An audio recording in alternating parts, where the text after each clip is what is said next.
Hello, स्वागत है आपका प्रोक्लेम 2022 में। मेरा नाम एंड्रू है और मैं न्यूयॉर्क में एवरग्रीन चर्च का वरिष्ठ पास्टर हूँ।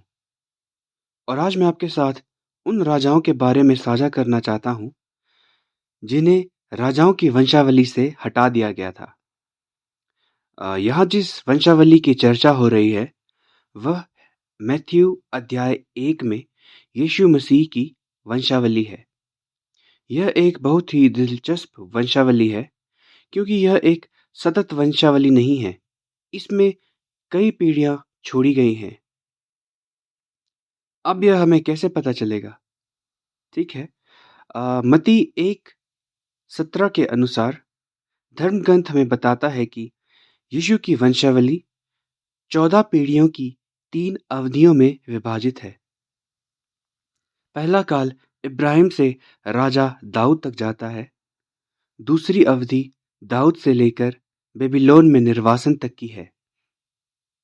और तीसरी अवधि बेबीलोन में निर्वासन से लेकर यीशु मसीह के जन्म तक की है।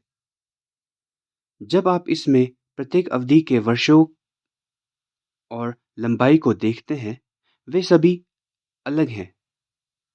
इसलिए पहली अवधि अब्राहम से शुरू होती है, जो 2166 ईसा पूर्व में पैदा हुआ था और 1003 ईसा पूर्व में यरूशलेम में दाऊद का शासनकाल शुरू हुआ। तो यह 1163 वर्षों की अवधि है।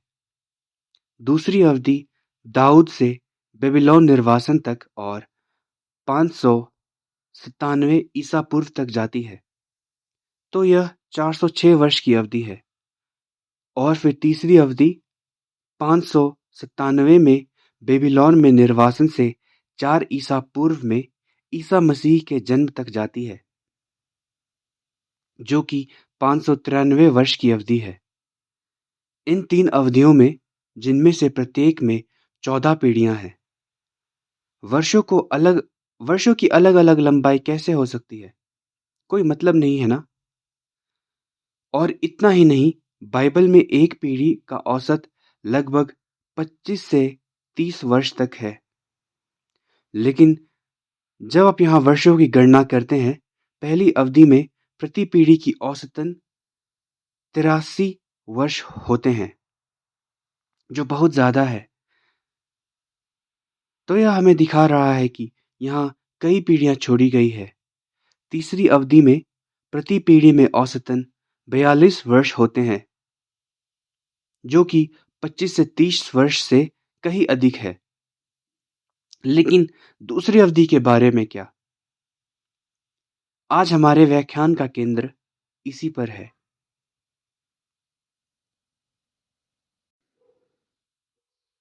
दूसरी अवधि में प्रति पीढ़ी औसतन लगभग 29 वर्ष की होती है। ऐसा लगता है कि यह 25 से 30 वर्ष के औसत के अंतर्गत आता है।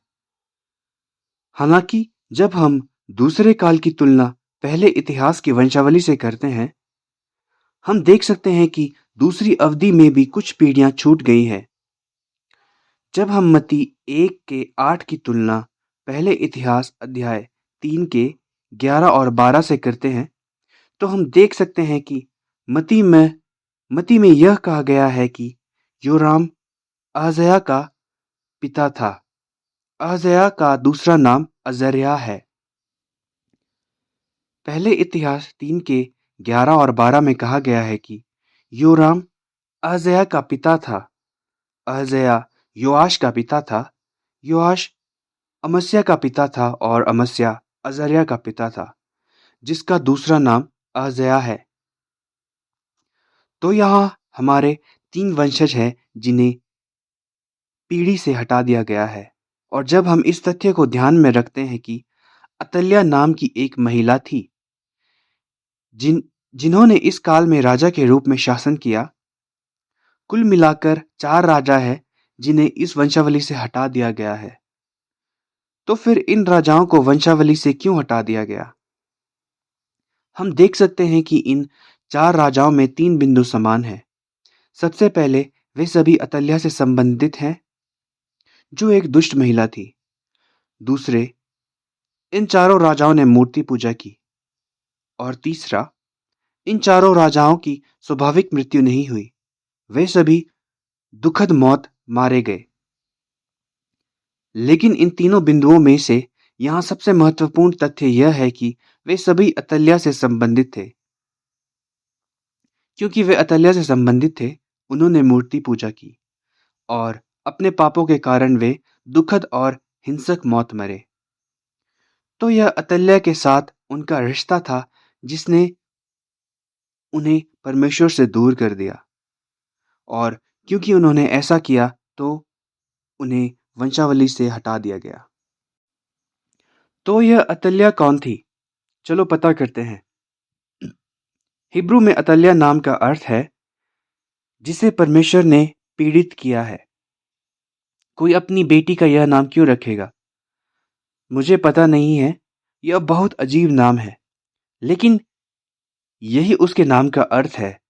और वह योराम की पत्नी बन गई, जो यहोशापात का पुत्र था।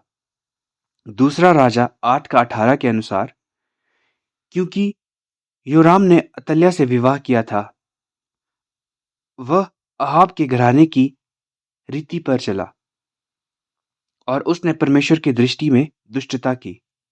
देखिए, यहोशापात एक अच्छा राजा था, है ना? वह बहुत अच्छा राजा था, लेकिन उन्हें एक महत्वपूर्ण गलती की और वह स्वयं अहाब के साथ विवाह के द्वारा सहयोग होना था। उन्होंने अतल्या को अपनी बहू के रूप में स्वीकार कर लिया और यहीं से यहूदा के दक्षिणी साम्राज्य में समस्या शुरू हुई। इसलिए जब हम अतल्या की वंशावली का पता लगाते हैं, हम देख सकते हैं कि ऐसा क्यों हुआ। दूसरा राजा 8 का 26 और 27 के अनुसार, अतल्या अहाब और इज़ाबेल की बेटी थी। अहाब और इज़ाबेल संभवतः इज़राइल के ऊपरी साम्राज्य से के सभी दुष्ट राजा और रानी थे।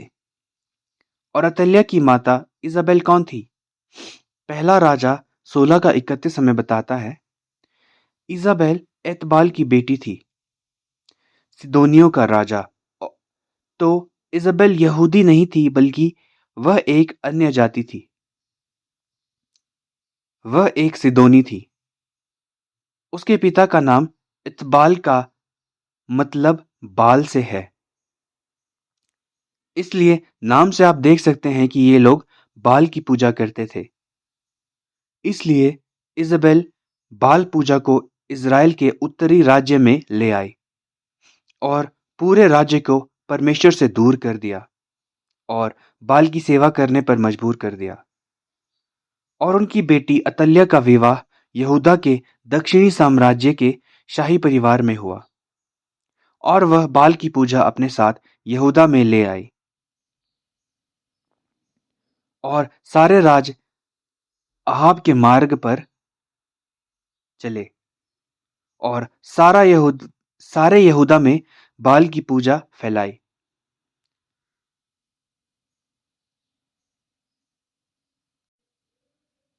अब हम अतल्या की वंशावली में आगे बढ़ते हैं। हमने देखा कि इतबाल सिदोनियों का राजा था। यह सिदोनी कौन है? सिदोनी सिदोन के वंशज है और उत्पत्ति 10 का 15 के अनुसार यह कहता है कि कनान अपने पहलौठे पुत्र सिदोन का पिता बना। कनान के पहलौठे के रूप में सिदोन। और यह कनान वही कनान था जिसे नूह ने श्राप दिया था। और कनान के वंशज वे कनानी थे जिन्हें परमेश्वर ने इज़राइलियों से कहा था कि जब उन्होंने कनान देश पर अधिकार कर लिया, तब उन्हें देश से निकाल बाहर करो। इसके अलावा व्यवस्था विवरण अध्याय 7 का 3 और 4 में परमेश्वर ने स्पष्ट रूप से आदेश दिया कि वे कनानियों के साथ विवाह न करें। इसके अलावा शास्त्र कहता है कि तुम्हें उनके साथ विवाह नहीं करना चाहिए। तू अपनी बेटियां उनके बेटों को न देना और न उनकी बेटियां अपने बेटों के लिए ब्याह लेना, क्योंकि वे तुम्हारे पुत्रों को मेरे पीछे चलने से रोककर पराये देवताओं की उपासना कराएंगे। तब यहोवा का क्रोध तुम पर भड़क उठेगा और वह तुम्हें तुरंत नष्ट कर डालेगा। आप देख सकते हैं कि यह बिल्कुल वैसा ही हुआ जैसा यह ग्रंथ हमें बताता है। दूसरा, अतल्याह ने यहूदा के घराने में सभी शाही संतानों को नष्ट कर दिया। दूसरे राजा 11 के 1 में वचन कहता है कि अब अहज्याह की माँ अतल्याह ने देखा कि उसका बेटा मर गया है, तो वह उठी और सभी शाही संतानों को नष्ट कर दिया। जैसा कि कहा गया है, उसने सभी शाही संतानों को मार डाला। तो ये शाही संतानें कौन है? सबसे पहले वे सभी अतल्याह के पोते पोतियां हैं। इसलिए इस दुष्ट महिला ने अपने सभी पोते पोतियों को मार डाला। लेकिन ऐसा नहीं है। यहाँ शाही संतानें दाऊद के वंशज के बारे में बात कर रही हैं। और दाऊद के वंशज कौन है? ये वही वंशज है जिनके विषय में परमेश्वर ने दाऊद को वचन दिया था कि यरूशलेम में उसके सामने तेरे वंश की निमित्त मैं सदा तेरे लिए एक दीपक जलता हुआ रखूंगा। वह दूसरा राजा 8 के 19 में है। तो भी यहोवा ने यहूदा को नष्ट करना न चाहा। यह उसके दास दाऊद के कारण हुआ, क्योंकि उसने उनको वचन दिया था कि तेरे वंश की निमित्त मैं सदा तेरे लिए एक दीपक जलता हुआ रखूंगा, हमेशा। यहाँ तक कि परमेश्वर भी दाऊद के किए गए अपने वाचा के कारण दाऊद के वंशजों को नष्ट करने को तैयार नहीं था। परंतु जब शैतान दाऊद के सभी वंशजों को मारने के लिए अतल्याह नाम की इस महिला का उपयोग कर रहा था, यरूशलेम से दीपक को नाश करने के लिए, लेकिन परमेश्वर ऐसा नहीं होने देंगे, क्योंकि परमेश्वर का वचन और उसकी प्रतिज्ञा कभी नहीं टलेगी। तो यहाँ क्या हुआ? उस समय यहोयादा नाम का महायाजक और उसकी पत्नी यहोशेबा परमेश्वर के लिए खड़े हुए। दूसरे राजा 11 का 2 से 4 में शास्त्र कहता है, परंतु यहोशेबा जो सारा परंतु यहोशेबा जो राजा योराम की बेटी और अहज्याह की बहन थी, उसने अहज्याह के पुत्र योआश को घात होने वाले राजकुमारों के बीच में से चुराकर गाय समेत बिछौने रखने की कोठरी में छिपा दिया। और उन्होंने उसे अतल्याह से ऐसे छिपा रखा कि वह मारा न गया।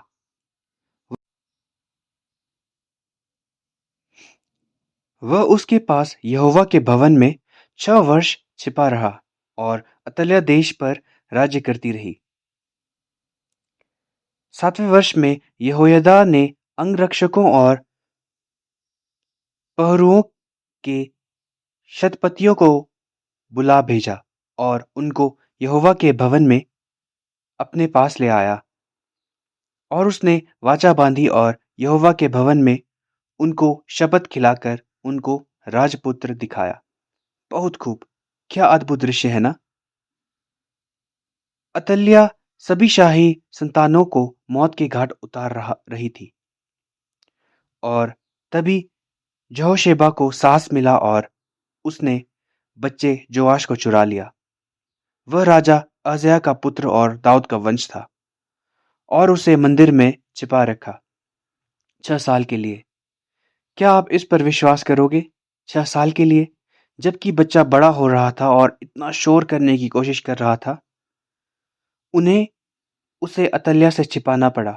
और अंत में 7वें वर्ष में महायाजक यहोया सबत के दिन पर अंगरक्षकों और पहरुओं को मंदिर में ले आया। बाइबल हमें बताती है, और उसने उन्हें दिखाया कि वह राजा का पुत्र है, बेबी जोश, सिंहासन का असली अधिकारी, दाऊद का वंशज। क्या आप इस दृश्य की कल्पना कर सकते हैं, जहां महायाजक बच्चे को इस तरह उठाता है? क्या अद्भुत दृश्य होता है ना?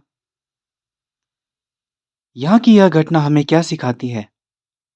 यह हमारे लिए खुलासा कर रहा है कि अतल्याह शेडोज द एंटीक्राइस्ट के लिए है, ड्रैगन का एक मातहत जो दाऊद की संतान को मारना चाहता है।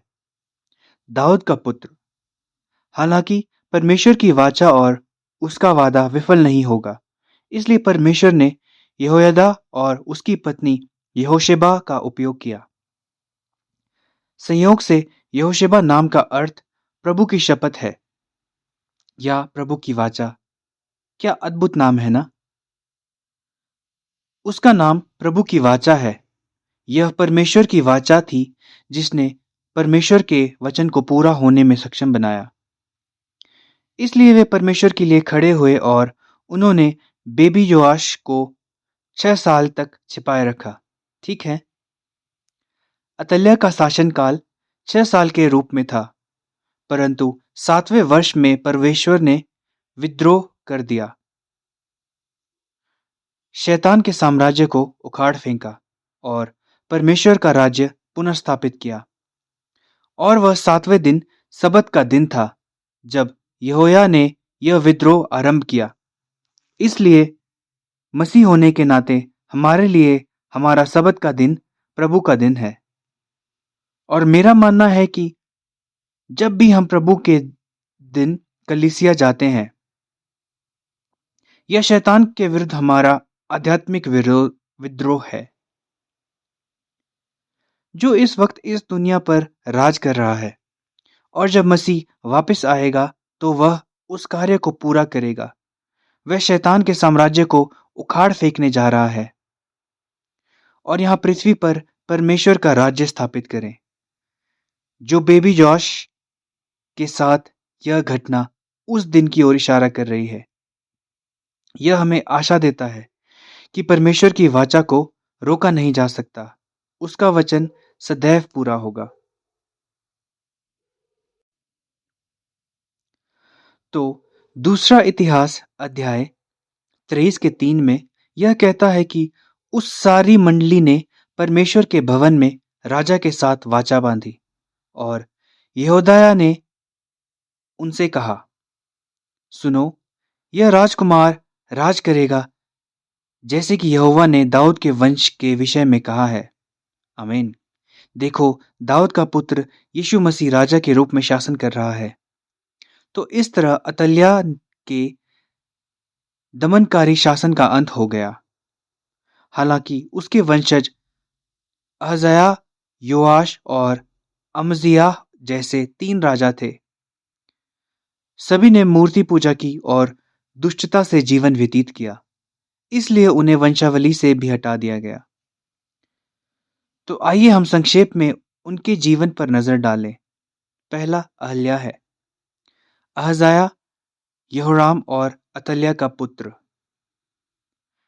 इसलिए दूसरा इतिहास 22 का 3 में यह कहा गया है कि वह अहाव के घराने की सी चाल चला, क्योंकि उसकी माता उसे दुष्टता करने की सम्मति देती थी। मेरा मतलब है कि आप और क्या कह सकते हैं, जिसकी माँ अतल्याह थी, उसने उसे सलाह दी तो वह दुष्ट रहा होगा। दूसरा राजा योआश है। उसका वही बच्चा योआश है जिसे यहोयादा और यहोशेबा ने चुरा लिया और 7वें वर्ष में सिंहासन पर बैठा दिया। वह असली दाऊद की संतान था। और बाइबल हमें बताती है कि जब यहोयादा जीवित था तब योआश ने प्रभु के द्वारा अच्छा किया। दूसरा इतिहास 24 का 2 में बाइबल कहती है कि योआश ने याजक यहोयादा के जीवन भर वही काम किया जो यहोवा की दृष्टि में ठीक था, परंतु यहोयादा के मरने के बाद चीजें बदतर के लिए बदल गई। दूसरा इतिहास 24 का 17 और 18 में यह कहा गया है, यहोयादा के मरने के बाद यहूदा के हकीमों ने राजा के पास जाकर उसे दंडवत की और राजा ने उनकी मानी। तब वे अपनी पितरों के परमेश्वर यहोवा का भवन छोड़कर अशेरों और मूर्तों की उपासना करने लगे। अतः उनके ऐसे दोषी होने के कारण परमेश्वर का क्रोध यहूदा और यरूशलेम पर भड़का। बहुत खूब। कितना दुखद है ना। योआश ने न केवल वह नहीं सुना जो यहोयादा ने उसे सिखाया था, परंतु उसने जकरिया को भी मार डाला। जकरिया कौन था? वह भविष्यवक्ता नहीं जिसने जकरिया की पुस्तक लिखी, परंतु यहाँ जकरिया यहोयादा का पुत्र है। उसने यहोयादा के बेटे को मार डाला क्योंकि जकरिया ने राजा योआश को डांटा था। दूसरा इतिहास 24 का 20 से 22 में कहा गया है कि तब परमेश्वर का आत्मा यहोयादा याजक के पुत्र जकरिया में समा गया और वह ऊंचे स्थान पर खड़ा होकर लोगों से कहने लगा, परमेश्वर यूं कहता है कि तुम यहोवा की आज्ञाओं को क्यों टालते हो? ऐसा करके तुम्हारा भला नहीं हो सकता। देखो, तुमने तो यहोवा को त्याग दिया है, इस कारण उसने भी तुमको त्याग दिया। तब लोगों ने उसके विरुद्ध विद्रोह की गोष्ठी करके राजा की आज्ञा से यहोवा के भवन के आंगन में उस पर पथराव किया। यूं राजा योआश ने वह प्रीति भूलकर जो यहोयादा ने उससे की थी, उसके पुत्र को घात किया। मरते समय उसने कहा, यहोवा इस पर दृष्टि करके इसका लेखा ले।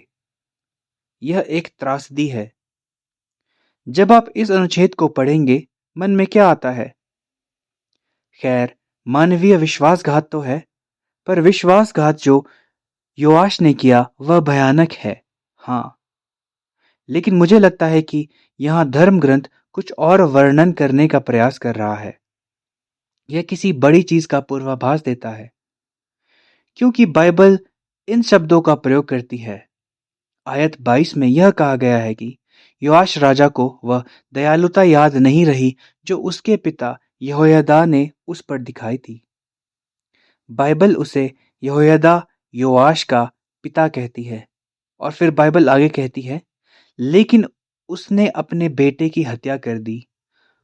उसने अपना भाई नहीं कहा, लेकिन यह कहता है कि उसने अपने बेटों की हत्या कर दी। योआश ने अपने पिता के पुत्र की हत्या कर दी। वह किस ओर इशारा कर रहा है?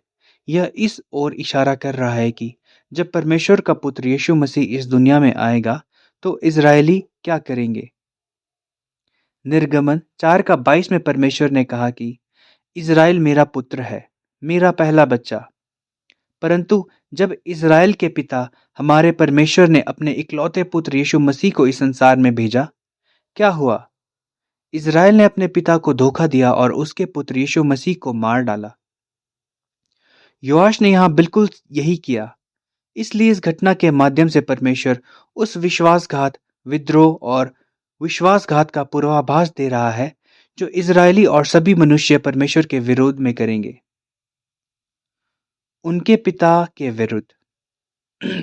तीसरा, आइए अमजिया को देखें। अमस्याह ने पहले तो परमेश्वर की दृष्टि में सही किया।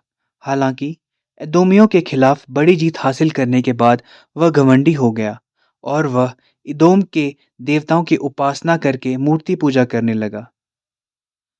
अब यह मेरे लिए कुछ अर्थपूर्ण नहीं है, क्योंकि प्राचीन समय में जब दो देश आपस में लड़ते थे और एक देश जीतता था, तो उन्होंने सोचा कि हमारा परमेश्वर उनके ईश्वर के खिलाफ जीत गया।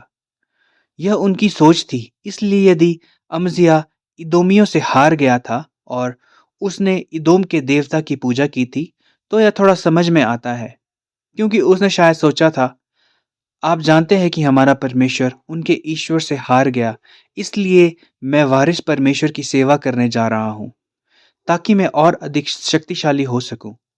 लेकिन अमजिया के मामले में यह विपरीत है। वह गया और उसने इदोमियों को हरा दिया। तो इसका मतलब यह है कि उसके परमेश्वर यहोवा ने उनके देवताओं के खिलाफ जीत हासिल की थी, परंतु अमस्या ने घूमकर इदोम के देवताओं को दंडवत किया, जिन्हें उसने परास्त किया था। बात नहीं बनी। तो उसके बाद दूसरा इतिहास 25 के 27 में जो हुआ, वह कहता है कि जिस समय अमस्या यहोवा के पीछे चलना छोड़कर फिर गया था, उस समय में यरूशलेम में उसके विरुद्ध द्रोह की गोष्ठी होने लगी और वह लाकीश को भाग गया। अतः दूतों ने लाकीश तक उसका पीछा करके उसको वहीं मार डाला। देखना, अमस्या के प्रभु का अनुसरण करने से विमुख होने के बाद, अमस्या के बाद परमेश्वर को धोखा दिया। अमस्या के नौकरों ने भी उसके खिलाफ साजिश रची और धोखा दिया और उसे मार डाला। तो आप देखिए कि इन सभी राजाओं की दुखद, अप्राकृतिक और यहाँ तक कि हिंसक मौत हुई। तो निष्कर्षतः इस सब का क्या मतलब है? हिस्ट्री रिडम्पशन श्रृंखला के लेखक रेवरेंड अब्राहम पार्क के द्वारा वाचा के विरुद्ध उनके बड़े पापों के लिए हमारे इन दुष्शासकों की चूक को जिम्मेदार ठहराया गया है। उन सब ने परमेश्वर की वाचा तोड़ दी, इसलिए उन्हें यीशु मसीह की वंशावली से हटा दिया गया। तो इसका मतलब यह है कि रेवरेंड अब्राहम पार कह रहे हैं कि अंधेरे और पाप की पीढ़ियों को हटाकर परमेश्वर हमें दिखा रहे हैं कि मिट्टी में यीशु की वंशावली शारीरिक वंश में पीढ़ियों की पूरी सूची नहीं है। यह इस वंशावली का उद्देश्य नहीं है।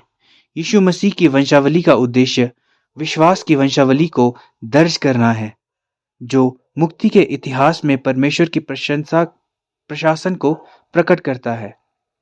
यह एक वंशावली है जो हमें वह मार्ग दिखाती है जिसके माध्यम से वाचा को पारित किया गया और हमारे प्रभु यीशु मसीह के इस दुनिया में आने तक सफल रहा।